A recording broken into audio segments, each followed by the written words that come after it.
Hello, viewers and listeners. Welcome to another episode of pod of the path. Welcome to another episode of the podcast Pathway to the Ivies. Today on our show, we have the brilliant Akul Murthy. He is pursuing a major in biology and minoring in global health from the Washington University, WashU, at which one is it?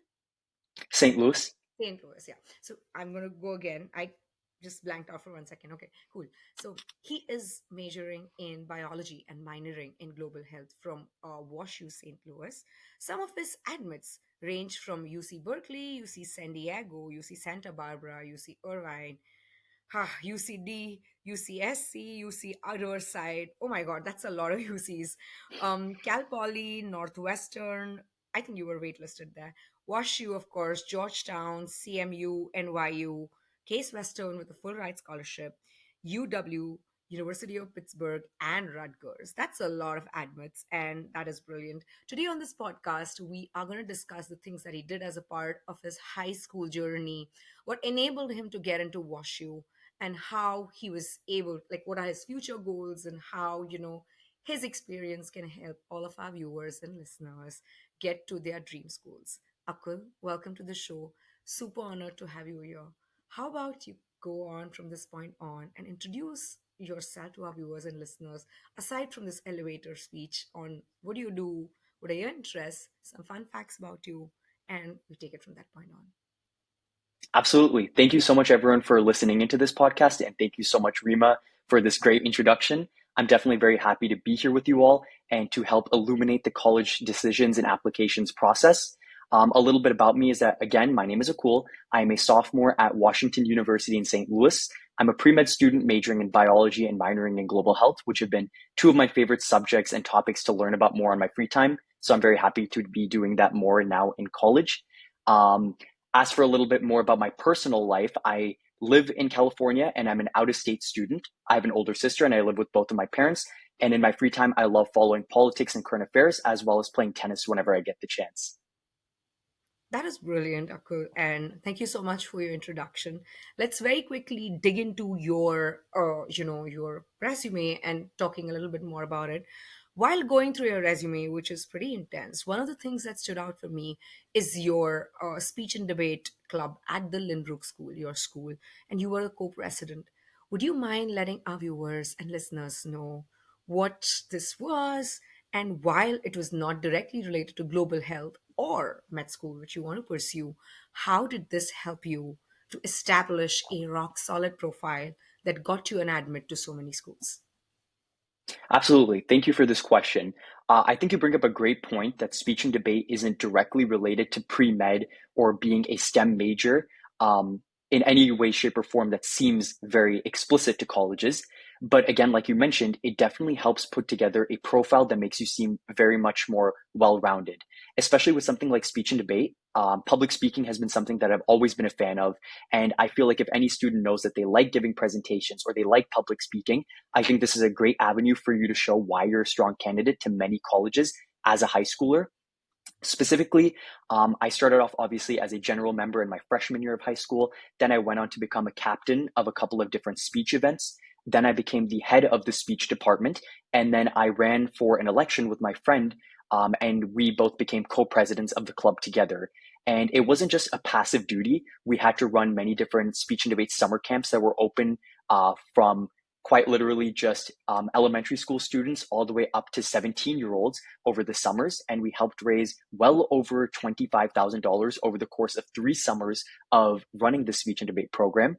And we also had to participate in tournaments for ourselves. So this wasn't something that we would do necessarily for the club's organization or structure or funding, but just for our own practice and for our own successes in the field of speech and debate.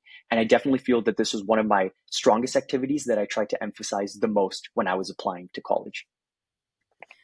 So, you mentioned that you ran a speech and debate program. What kind of program was this? You said all the way from elementary school. Can you give a little bit of more details? Probably, if somebody was interested in speech and debate, they could use an idea like this to create a club at their own school.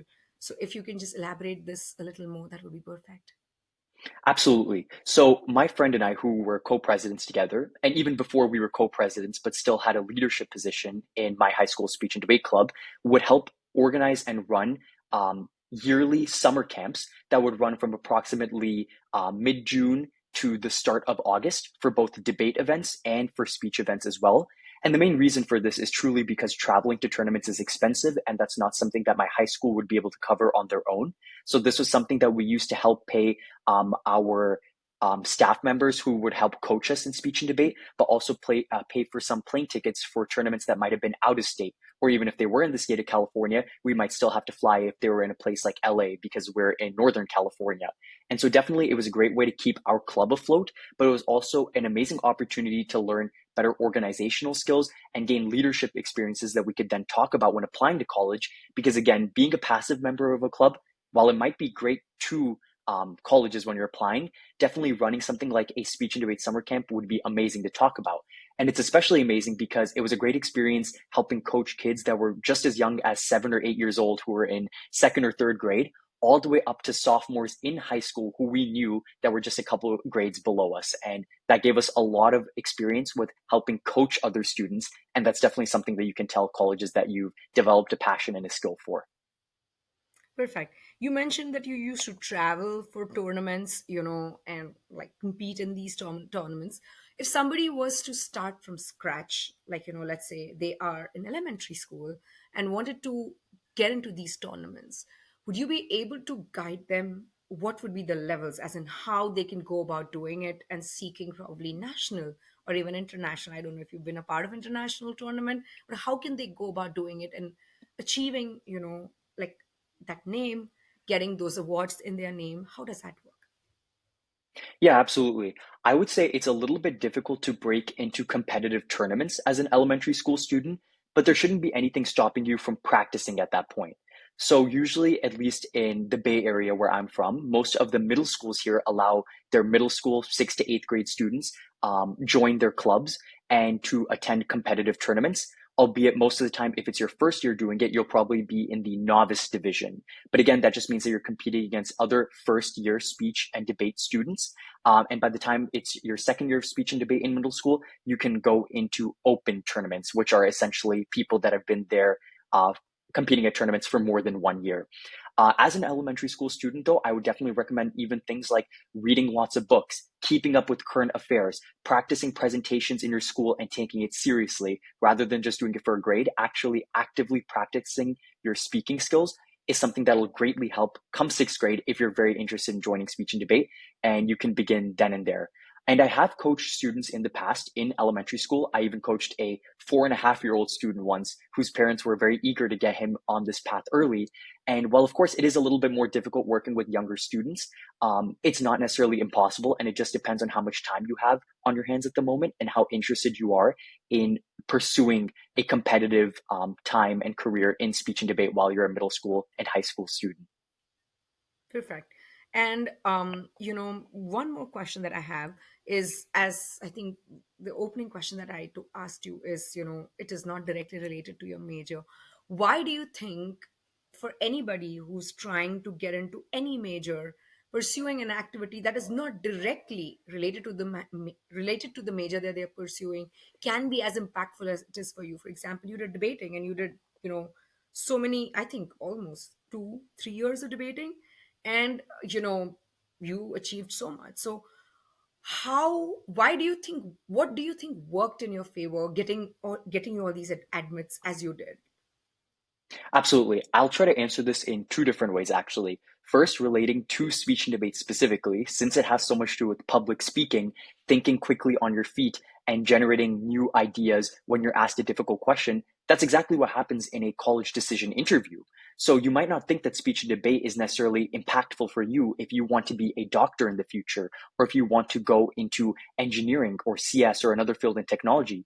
But at the end of the day, your whole life, you're going to be engaging in presentations at your company, interviews to even get into the company in the first place, and of course, interviews if you're making it to the next level in college decisions. So that's specific to speech and debate. But even if you're doing something like an arts and crafts club, that definitely shows colleges that you're a well rounded person who's able to balance the rigor of difficult academics in school, but still leave time to be a well rounded human being that pursues their interests. So I would say don't write off any club or any activity as being unimportant just because you may not be going into a field in the arts, but you can still join a club that has to do with either cultural arts or even fine arts, because that's definitely something that you can write about in essays, talk about in interviews, and just show colleges and other organizations that you are balancing your time well for your hobbies.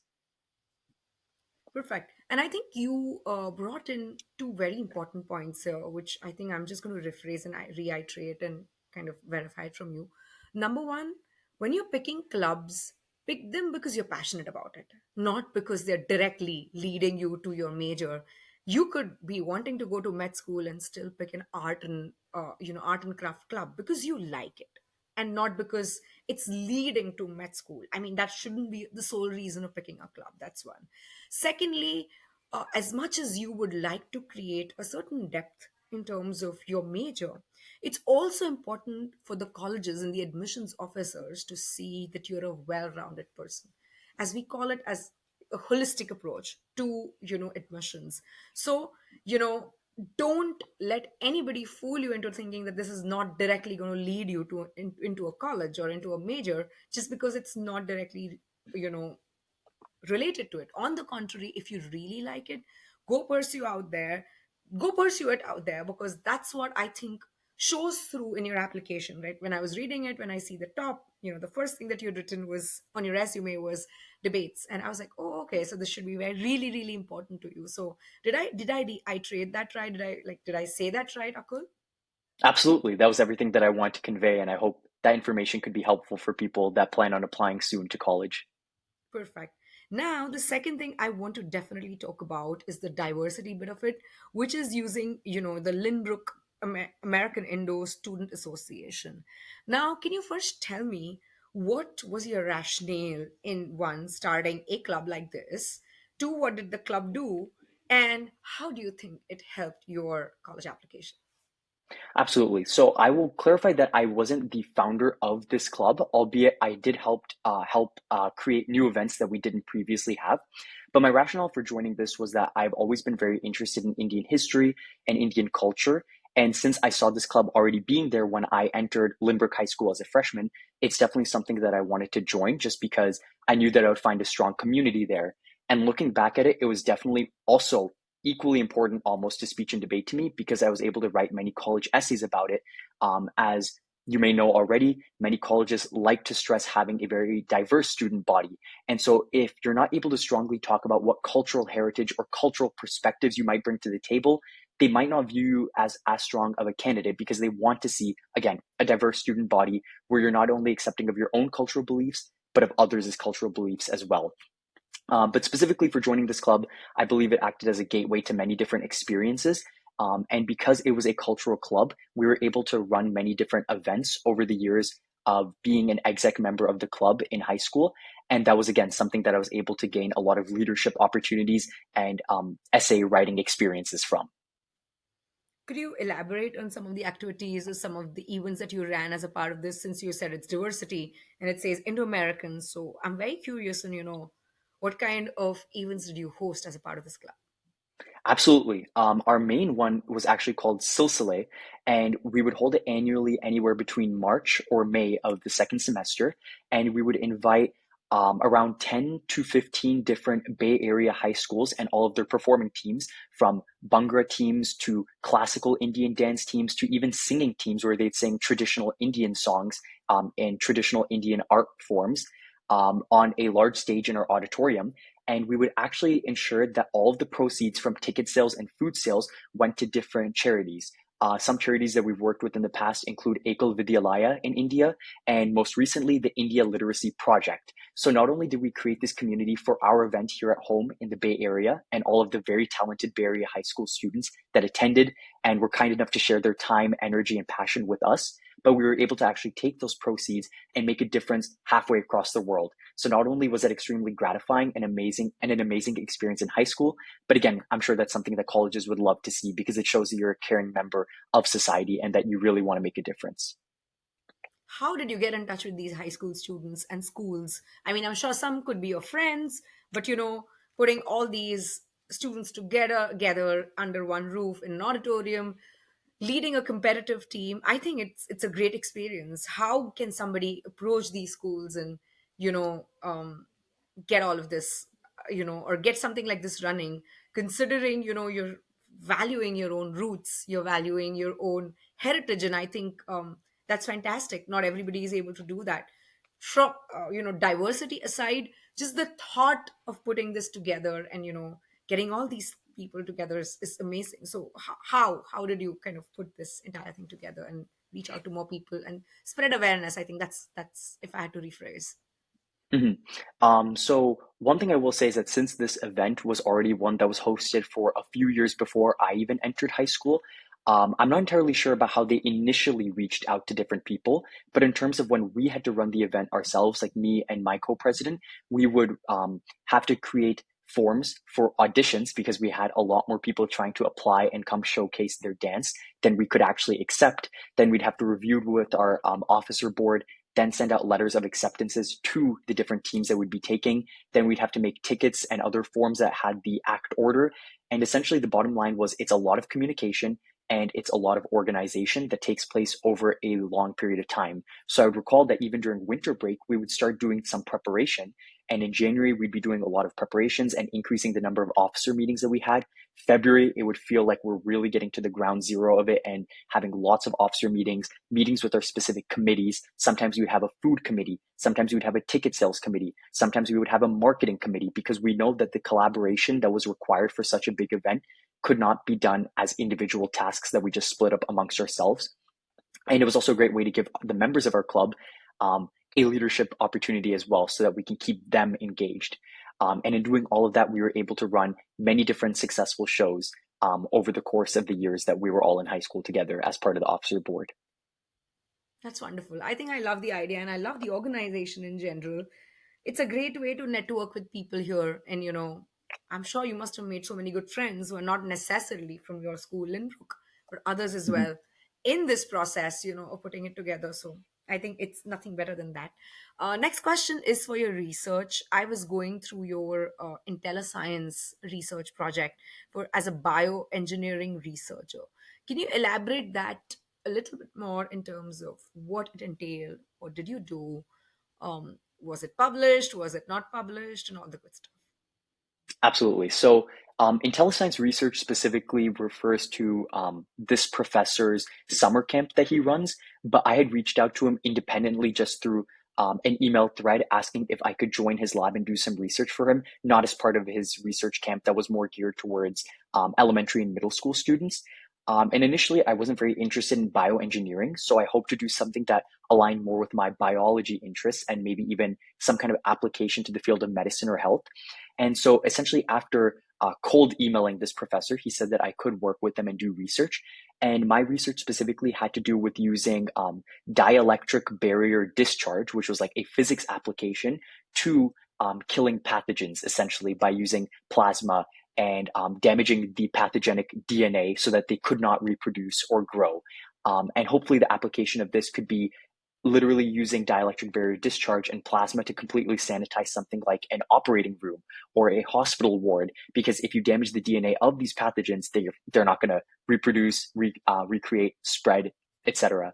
And it was definitely a great opportunity. And I think a big takeaway that I would like to emphasize here is even if you see an opportunity and it's titled something like bioengineering research, or the professor was quite literally in the engineering and physics department, I wouldn't say to shy away from that opportunity because I personally do not like physics or engineering that much.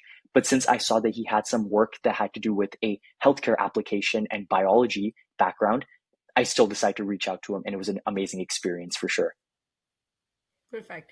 Another question which I get from a lot of students is how do you reach out to people to find out more research opportunities? Of course, there are a lot of companies who offer paid research, meaning you paid them and they'll help you get through the process of writing the entire research paper. Sometimes they pair you with mentors or students and they help you with this entire process. But how do you, if let's say that there is a sophomore who is looking to get just get into research, what should be, where should be the places that he should be looking at? Can I reach out to this person, or a website? If you have those, that would be some great piece of information for all of our viewers and listeners. Mhm. So the person that I heard about this lab and this professor from was actually a graduating senior at the time when I joined in my junior year, and so I was essentially able to learn more about this professor and this research through him. But I definitely don't feel that you need to know someone in a specific lab in order to join that lab. Definitely just something as simple as a Google search for Stanford labs accepting people under the age of 18, or even if you're a college student, you would probably do the same thing as a pre-med. It's just a lot of cold calling and a lot of cold emailing. And I would definitely recommend just going to each college's website, or just any organization that allows you to do research. Go to their website, see if they have open labs, see if they're hiring you for a position within their lab, and definitely send a lot of emails. Have a strong resume, or at least a CV, a curriculum vitae, ready to go, because they'll immediately, if they do respond, they'll immediately ask for your background so that they know that you can actually be a beneficial part of their research. Um, and definitely just try to make a good impression, showing that you are willing to dedicate time and energy into learning what's already been done in their lab so you can build on it with new findings. Okay. Another quick question, which I think I'll get a lot.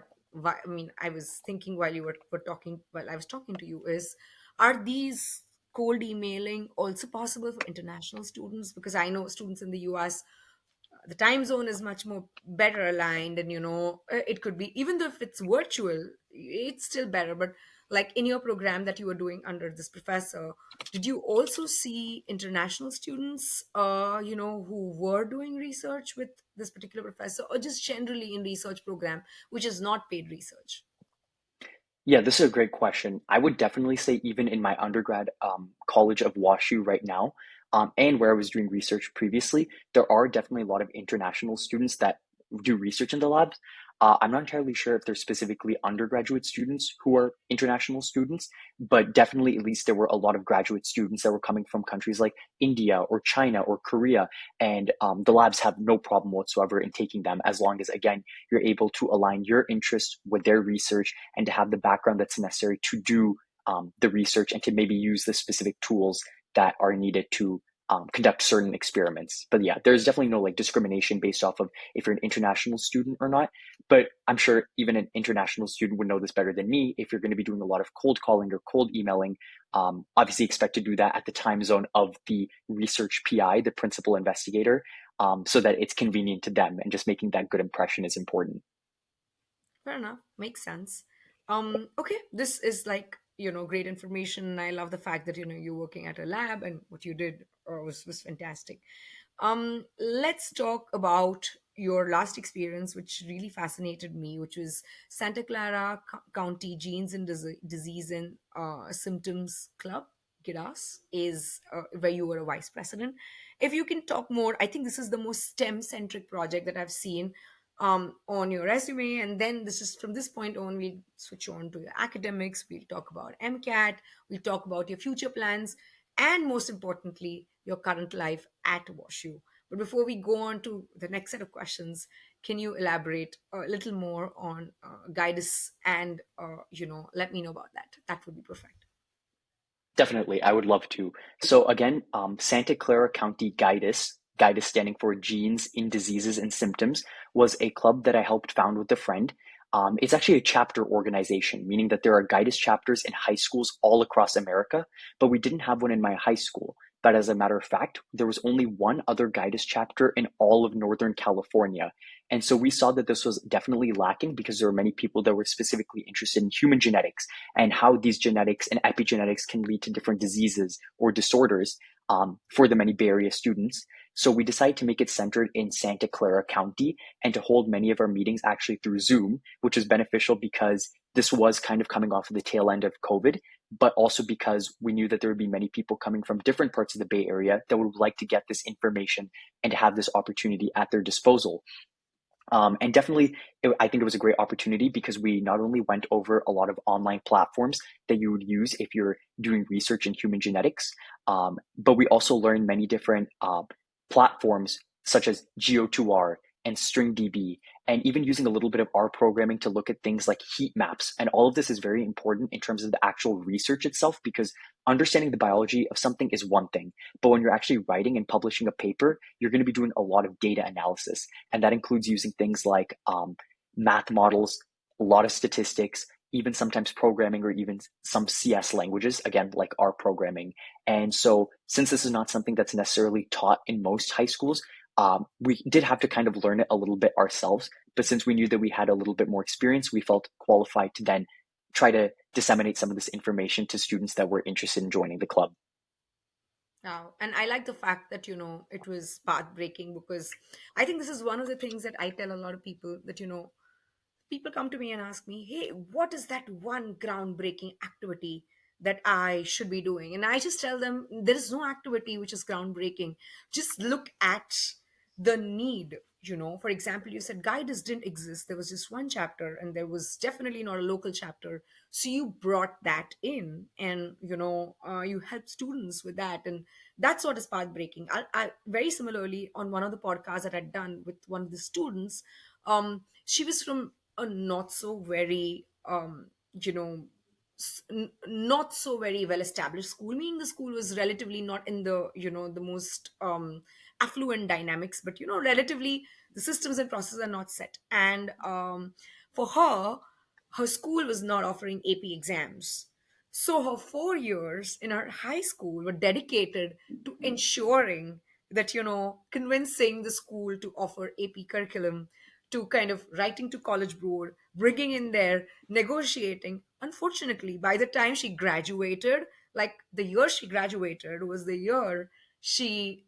it was the year when the first AP exam was administered. She could never take it, but her entire essay, her Common App essay, was about how, her entire struggle and her leadership and her not backing down, that, I didn't get an opportunity to take AP courses, but somebody else shouldn't miss out on that just because the school isn't offering. It was about that. And now that you hear about it, you might feel, oh, that is groundbreaking. But while she was doing it, she didn't think about it. For her, the only goal was students after her, after the graduating batch of her school, should have an opportunity to take the AP exams. I think in hindsight, you should look at where is a need, and if there is any way you can contribute to that need. Did I kind of summarize that right?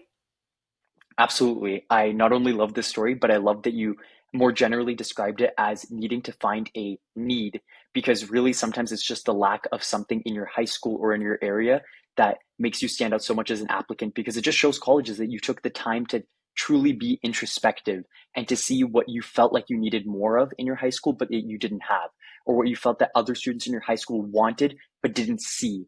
And when you find that need and you're able to fill that gap, then that's something that colleges would just love to have you there in their own colleges to do the same thing for.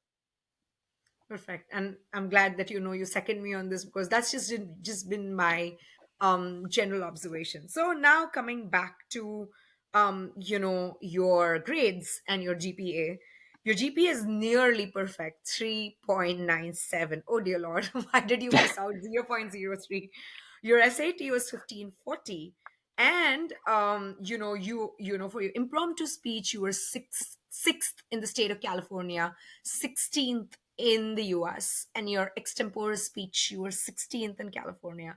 Tell me something. How important is it to get that nearly perfect GPA? Because 3.97 is crazy, right? So, what's one, how important it is to get a near perfect GPA? And two, what's your advice on students who are, wanting to bump their GPA, or are not able to get to that? Let's say they're in the ballpark of 3.5 in an extremely competitive in state, like California is super competitive, so is Jersey, so is Atlanta, so is Texas. So what's your advice for people whose GPA may not be the best? What are the steps they can do to mitigate this? Because besides studying, there's only so much you can bump up your GPA after a point in time. So yeah. Mhm. I would definitely say, like, going back to your first question of how important it definitely does have a lot of significance to colleges when you're applying, because again, it just shows that you're able to balance all of the classes that you've taken, and to not only just balance it, but to succeed and to do well in it. And that shows colleges that if you've done well in your specific high school, we trust that you'll be able to take difficult college level classes and also do well here without completely falling behind or even maybe choosing to drop out of college, as many people may choose to do. Um, so definitely it shows that as a great indicator of a strong student, but it shouldn't be your primary worry if you feel like you're not at the level where you want to be. In terms of improving your GPA, I would definitely say that there's two different paths which you can take. If you feel that your GPA is a little bit lower than usual, but it's because you've been doing lots of hard classes and the vast majority of your schedule are just APs and honors, then maybe it's in your best interest to slightly cut down on that so you can actually boost the number overall, because at the end of the day, they're going to look at your GPA and then they're going to open up the transcript to see what specific classes you've done. So they want to see rigor in your course load, but they don't want to see rigor to the point where you're only doing APs, but then you're not getting any good grades and you have a low GPA for that reason. But at the same time, if you have a very high GPA, but you feel that you've not been pushing yourself with difficult classes as much as you'd like to, I would recommend that if you're at that good GPA point, have the confidence in yourself to maybe take it up one notch and to maybe start doing more honors and APs to then show colleges that, hey, I'm doing well in my GPA, but it's not just because I'm doing easy classes. Let me show you that I can do well in the hard stuff as well and just impress them through that route. So it really depends on how specifically you're faring in your classes and which of these two buckets you fall into. But they're the two options that you can take depending on which category you're in right now. Perfect. And I think I like the answer that you said that, at the end of the day, the number out of four matters the most. So don't take so difficult classes that your number drops significantly. It's okay to trade one or two really hard courses for easy ones, or maybe moderately easy ones, so that your final number is higher as compared to, getting like a 3.2 with the hardest classes. That doesn't work because, yeah, one of the students I'd spoken with had told me a very important analogy. He's like, the most important thing is to get your foot through the door. So think of your GPA as your admit ticket, right? There is a certain cutoff that they think I need students at this level. And if that cutoff is say 3.7 and your GPA is falling at 3.42, you're not going to be able to put your foot through the door. And if you can't put your foot through the door, you could have had the best profile, you could be smarter than the smartest people in your school, but yet, you know you don't have an admit ticket, so you're not going to go in. So, and I personally feel that that's so true, that having that right balance and finding something that works for you so that you can get a higher GPA, even if it is trading off a class or two, slightly moderately easy class, is better than having all the hard classes and not having that perfect number. Definitely, I agree. You just have to play to your strengths and know what's going to be best for you. And you don't have to accelerate all of your courses if you feel you can't keep up with it. Because again, it's the overall messages that you're showing college a balance of difficult classes, but also with a good GPA. And either one just on its own is not going to be enough. Perfect. I also read, and while that was only while reading, this is you were sixth in California for impromptu speech and 16th in extempore speech. What was that? If you could just tell me, I know we spoke about speeches before, but I just read this now, so I was curious to know about that. Yeah, absolutely. So, impromptu speech and extemporaneous speech, or extemporaneous speaking, as it's sometimes called, are two forms of spontaneous speaking events that the NSDA, the National Speech and Debate Association, has um, allowed in as an event. And these have been pretty like competitive events to do well in, but it's essentially where they are related but different topics, and there are many different speech and debate events to choose from. I personally did a little bit of debate in middle school and in freshman year of high school, and then I transitioned more into these speech events. But getting these rankings comes from attending as many tournaments as possible and accruing points and accruing wins. Wins could be getting first place, but it could also just be getting top three or top five or top 10 at a tournament, because some of these events have over 100 to 150 people who are all very competitive and have had many years of speech and debate experience, all competing for that top five or top 10 place finish. If you do well enough and you get enough points or enough bids, as they're called, you can even go to national tournaments such as the TOC, which is considered like the mecca of all the different speech and debate events, and that's known as the Tournament of Champions. You also have a NITOC, or the NIETOC, which is the National Individual Events Tournament of Champions. So it's just the TOC except for individual events, because some debate events you can have a partner with you there. And so if you're able to do well in all of these, get a lot of points, get a lot of wins, you can have a state ranking and a national ranking.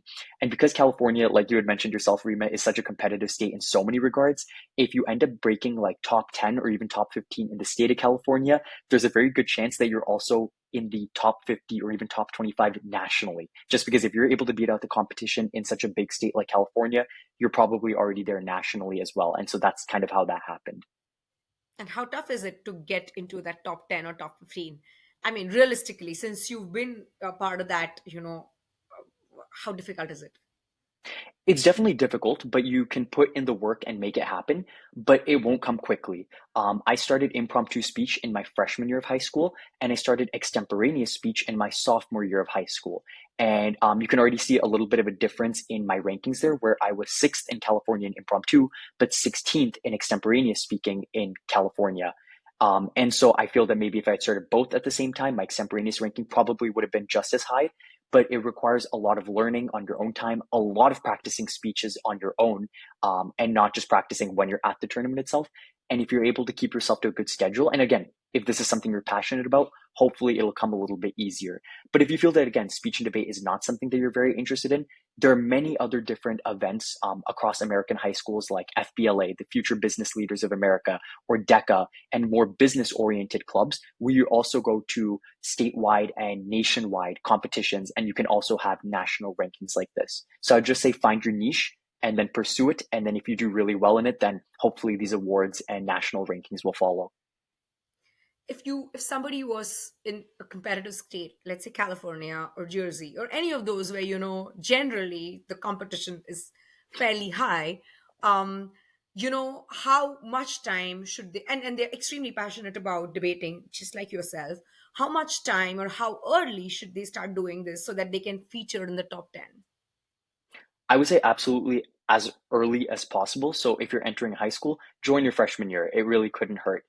If your middle school has a program, join your middle school program and get an early exposure to that, because definitely speaking and public speaking and learning debate arguments and the fundamentals of speech events, those are all things that you can always build on over time. And it requires a lot of honing in on your better skills and then improving on what you're not as good at. And since that takes so much time, I would say join as early as possible. And while it is a little bit difficult to say like how many hours a week you should be doing something, if your club, speech and debate club in middle school or high school meets for 2 to 4 hours a week, I would say go for the full 2 to 4 hours a week and talk to your speech and debate coach. Ask them if you can maybe recite your debate argument or your speech event in front of them and then ask for tips. But definitely, especially before tournaments, you may spend some time on weekends just talking out loud to yourself in front of a mirror, seeing your body language, seeing the way that your arms move and your hands move in order to emphasize certain words. And once you keep doing that, you'll really work on yourself and how you portray yourself when you're speaking at these tournaments. Perfect. Another question I have is you got a 1540 on the SAT. Now, I know I run a test prep institute, and I know that it's super important for sometimes the most competitive admits. But as somebody who's gotten into WashU St. Louis, into a very competitive program and aspires to get into med school, how important do you think is the SAT, and what should the prep be looking like? How soon should you start doing this prep, is my question. Yeah, definitely.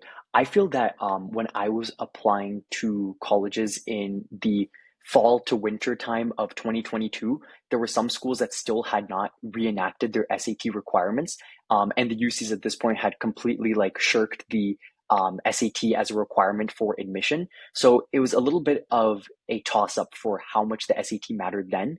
But I know now that the dust of COVID-19 is completely settled, or at least for the most part. Many schools are very strict about we want to see an SAT score and others aren't, or like they've completely ruled against it. It definitely depends on which schools you're applying to. But if you want to be able to apply to the biggest breadth of schools possible and to just keep all of your options open, I would definitely recommend one, taking the SAT, but also spending the majority of at least one summer before doing it. I did it in my August before the start of my junior year. So I was able to dedicate a lot of that summer to just doing a lot of like the content practice and then to doing practice problems and then of course practice exams. And then I was able to do it in August, just a week into when school had started. So it didn't really interfere with all of my schoolwork building up as well. So definitely play it smart as to when you take your exam, depending on how busy you are during that time in your life. Um, and also make sure that when you're able to decide your test date, at least save around 2 to 3 months of good intense studying if possible. And if you feel that you're someone that needs more time, then absolutely allocate yourself more time.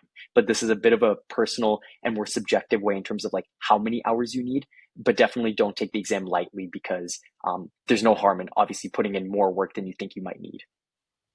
Perfect. Sounds good. Now, you're somebody, what fascinates me about your profile is two things. You're somebody who actually made it to all the UCs. I just didn't see LA. I think with an exception of UCLA. I don't know if you applied to it or you didn't make it or you just didn't apply to it. You can clarify that. But other than that, I can see all the UCs over here. Tell me something. What works for UCs? This is so I live in the Bay Area too, right? And I get this question so often from my Bay Area parents. What because there's something about Bay Area parents and UCs where they feel, oh, our kids shouldn't go away, like or at least they should be in California. What is the code to cracking all the UCs? Pretty much, nearly all the UCs. I would say make sure that your application is balanced and very diverse. One thing that I don't think I've mentioned here as well up until now is I was also on the varsity tennis team throughout all of high school, starting in my freshman year. And obviously, that shows up as a large time commitment when you're writing down all of your organizations and activities on the UC activities list. You have to put how many hours you're doing something. So, obviously, never falsify how many hours because it's very easily verifiable, but make sure that you're able to balance all your activities to show that you're able to dedicate a sizable chunk of time to a certain activity when it's needed. And for me, come spring semester, I know that I was dedicating a lot to tennis. And I was also able to get essay ideas to talk about from there. So definitely for the UCs, they care a lot about activities, which is why I believe they let you list up to 20 activities. Whereas on the Common App, I believe it's 15 activities, but then five that can specifically be awards, honors, or titles. So definitely, as you can already tell from there, the UCs love to see activities because they want to see you engaging with your school, your counterparts, and then your community. But it's not just joining clubs passively. It's again joining the right ones that you can speak a lot to.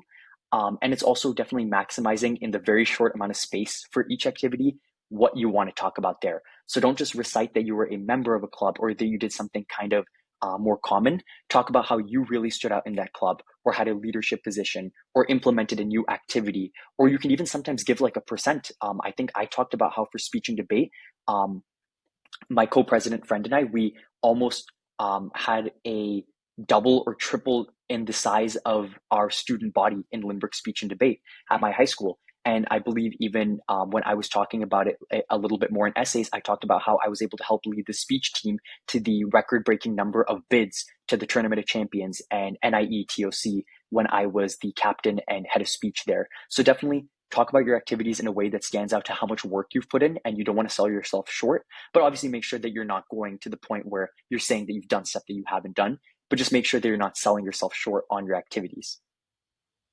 So basically, the code to crack the UCs is the activities. Show yourself diverse, put in the right amount of time, don't overstay it, most definitely don't understay it, and show them that you're very well rounded. And that's what gets you into UCs, especially if you are an in state student, because that one is hard. I think for the last 2 or 3 years, UCs have been easy on the in-state students, but at least 3 years ago, I can tell you for a matter of fact that if you are a Californian born and raised or went to high school here, it would be almost impossible. Like the international students, and sometimes, in fact, most of the times, out-of-state students uh, had a higher possibility of getting into UCs as compared to the in-state students. That's changed for good. So I'm glad it is now that finally people who were born and raised in California or gone to going to high school here are finally reaping in the benefits of being Californians. But good to know that.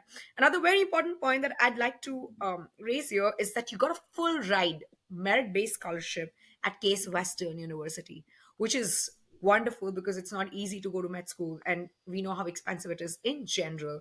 Plus, you went to an out-of-state school, so that is generally more expensive. Tell me something. How did you get that full ride scholarship, and how can somebody else get it too? Mhm. Definitely. So I believe that Case Western already hands out a good amount of half rides for students that they feel that they really want to have attending their undergraduate institution.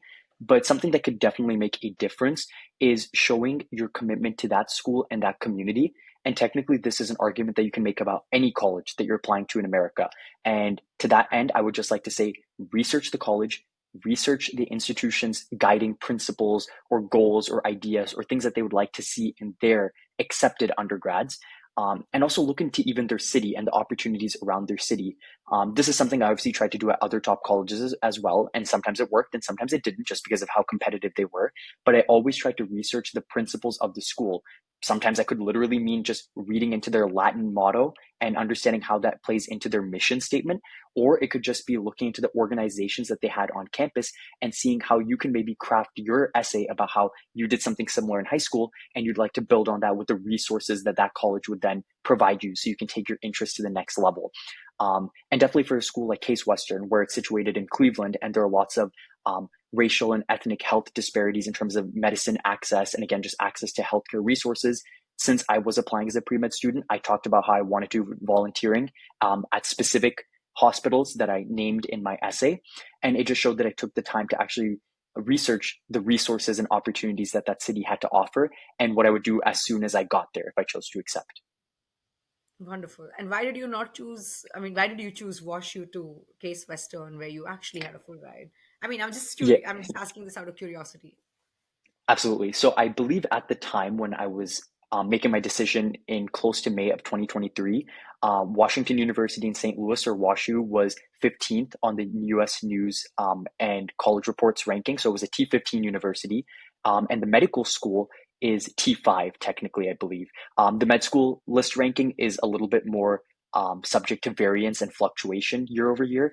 But at the time, again, when I searched it up, WashU Medical School was like a top five medical school in America. And since I wanted to do research at a large institution like that, I felt that getting research at WashU was definitely one of the best. And I'd heard of a couple of friends of mine from high school who were around 2 years older than me. So they were two grades above me. They had gone to WashU. They were also pre med and they highly recommended it. And for those reasons, I kind of landed on WashU as being the best school for pre med and also the highest on the rankings. Perfect. Makes sense. Next question, going into, you're already a sophomore at WashU. So wanted to understand how is it going to college versus, going to high school? Like that's like, what's your life currently at WashU looking like? What are the things that have changed? What are the things that you discovered about WashU that you hadn't known before? Anything that you would like all of our viewers and listeners to know? Yeah, I would just like to start off by saying that definitely schedule more time into your day-to-day routine to account for things like walking all the way to campus or walking from class to class, and obviously scheduling your own food, your own cleaning of your dorm and whatnot, because these are things that might be very new to you that you might not have done necessarily just as recently as your senior year of high school beforehand. And also, if you're going to a new state, as I was encountering a very different climate. And St. Louis winters got obviously a lot colder than California winters. And so I saw actively had to deal with snow and buying snow gear and clothes that were meant to kind of withstand cold temperatures that were quite literally at sub-zero at times. It was like -5 degrees at the coldest. So definitely just go in with an open mind and be able to anticipate making adaptations to your day-to-day lifestyle, and then also make sure to adapt for the fact that maybe the courses will be harder, or even if at least not harder, since your schedule becomes a little bit busier and you don't have the comfort of home right there with you, it might feel like you can fall behind at times. So just make sure to have a good social support system at college, to go to all your lectures. That's definitely something that I love doing because I think I learn well when I've actually attended the lecture. And make sure to be in good relations with all of your professors, because in the near future, they might be writing your letters of recommendation to graduate school programs such as medical school, or just because they can help explain topics to you better than maybe your counterpart could have. Perfect. Now let's talk about the last one or two things because I know we're short on time, so we want to make sure that we get the best use of it. Let's talk about MCAT. I know a lot of people, you will be taking MCAT soon. So if you can just let all of our viewers and listeners know what is MCAT, what is the total points for MCAT, what are the subjects that MCAT has, and most importantly, how much prep time should what should somebody set aside to prepare for MCAT? This is a great question. I started doing my MCAT studying this summer because I plan on taking it in August of this year. So I'm also quite new to it myself. But luckily, again, because of connections I made in college, I was able to hear from upperclassmen who have already done the exam, And they've shared like a lot of tips and advice about it.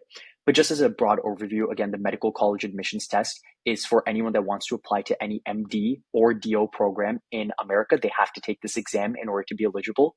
It's scored on a scale of, I think, 472 to 528, 472 being the lowest score you can get, and 528 being the absolute highest score you can get. Um, Technically, the sections are called, they're called physics and chemistry, cars, biology, biochemistry, and psychology and sociology. But in actuality, you're really covering a lot of subjects. Like you're covering psychology, sociology, biochemistry, organic chemistry, math concepts, physics concepts.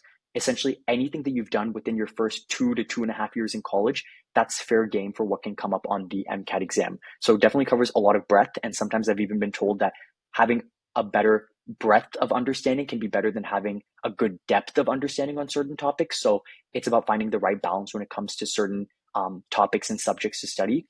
And in terms of how much time you could dedicate, this is also definitely very subjective, depending on how you feel um, you learn certain subjects in school, or how well that your undergraduate college specifically prepared you. Because obviously, some schools are very strict about their grading, and maybe you had to study very hard in certain classes more so than others. And so now you might be feeling better on a subject like chemistry as opposed to physics. And so it really does create some kind of fluctuance in how much time you need to spend studying overall. But a good benchmark is that a lot of people like to do very active full time studying for 2 to 3 months, and in addition to that, some light passive studying for at least 1 or 2 months beyond that. But there's also people that do it for a much longer extended period of time, because many people even graduate college and then choose to do their MCAT and then take a gap year, of course, by doing that. Um, but it really depends on how your schedule is set up and how much time you can dedicate to it. And what's a good MCAT score? Well, a competitive MCAT score would definitely be anything that's around 515 and above, just because that gets you into the 90th percentile. But again, depending on anything ranging from like what your application looks like. If your GPA is very weak, then maybe you'd like to supplement by showing colleges that you are a good student by having a high MCAT score. But typically, if you just search up online, they try to say that 515 plus is competitive, because that gets you into the 90th percentile. But of course, from there, everyone has a different personal goal of what they're trying to get. But this is just what gets you seen as a competitive applicant by medical schools. Okay, perfect. Last couple of questions. Application strategies. Since you made it to so many schools, um, can you talk about what your application strategy generally looked like? Whether it Mhm. is, talking about essays or just, writing your activity list. What was your thought process, your rationale, your strategy, so that you can get the maximum output out of this process? Mhm. I mean, honestly, just like recapping what I've kind of been saying this whole time, I think essays and activities are paramount, because that's at least what I believe helped me. So, because of that, I definitely had to be proactive with my work. So, don't procrastinate, especially with essay writing and thinking about how you're going to craft your activities list, because that's so crucial to everything you did in all of high school. So, I don't see why you would want to sell yourself short by cramming it all into 1 or 2, maybe 3 weeks before the actual deadline. If you are a rising senior, try to work on some of this stuff before school starts, by getting started in May or June or July when you have summer vacation. So definitely do a lot of research on the colleges you want to apply to. Once you've made your list, depending on your personal factors and personal choices, then research each school, then start drafting ideas for essays, and just try to get started on all of that early, because technically most of these applications are due November or even December or very early January. So if you feel that you can just procrastinate it until then, you'll find that you're also getting swamped with homework and obligations in your first semester of senior year. So that might not be something that you'd be accounting for then. So definitely make sure to account for that as well. Perfect. Any mistakes that you did in this process? Any errors you wish, you would have thought, oh, I wish I would have known. I would have done this better, and if you would like to advise our viewers and listeners so that they can be wary of that, be cautious so that they don't repeat what you did. Yeah. Well, funnily enough, I've been talking so much about doing research into specific colleges and about things that they like, but I feel that I was also kind of a victim of not having spent enough time doing it for certain colleges, and maybe having my essays too broad, or just my why this college essay not tailored enough. So definitely, I would say researcher colleges, I think I did that really well for some, but maybe not necessarily as much as I should have for others. I would also say, even just sometimes looking back at college essays for fun, there was just wordings and things that I wish I would have said differently, just because a minor difference in how you write something can be interpreted in so many different ways. So just make sure that all of your writing is very clear, have it run by many people. And also, I would just say, if you write it early and you're able to revisit it in around a month or two later, then it almost feels like you're reading it with a fresh pair of eyes, and that could be beneficial as well. Perfect. Any last words, Akul, before I let you go? We're right on the dot, about 2 minutes to an hour. But any last words for everybody who's listening, viewing, things that you would like to advise, or just general sign off note? Yeah, I would honestly say that I really enjoyed high school because of the friends I made in different organizations and clubs that I joined. So I would honestly just emphasize, if you have a lot of good clubs and organizations, that's not only like leadership experience and life skills and lifelong friends that you'll make, but it's also things that you can write about in your essays. So join your clubs wisely. Don't just do it because all your friends are doing something, but you know you're not interested in that topic. It's okay to branch off and completely join a club and sit alone during the club meetings that might be taking place during brunch or lunchtime, because you know that that's a topic that was interesting to you, but it wasn't interesting to your friends. And that way you'll make new friends in that sphere as you spend more time there. So definitely join the clubs that you're passionate about, because then putting so much effort into it doesn't feel like it's a waste of your time, or it doesn't make you feel like just drowsy or tired or lethargic all the time having to put in that much work. So that was definitely something that I was happy that I did in terms of the clubs and the activities I did and joined in high school. And so that's something I would recommend for everyone else as well. Perfect. So that was an amazing podcast, and I love the piece of advice you've given.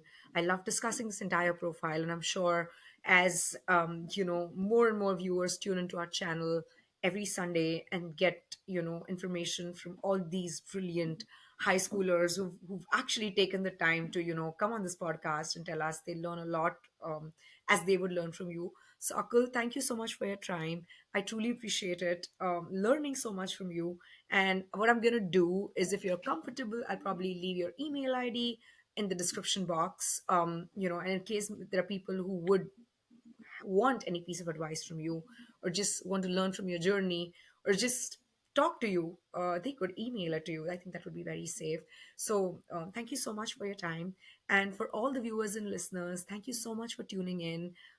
We are going to soon come back with the next episode with another high schooler, another service provider, demystifying another major, or coming up with things that you might have never known. For now, thank you so much for coming in, tuning in. See you next week.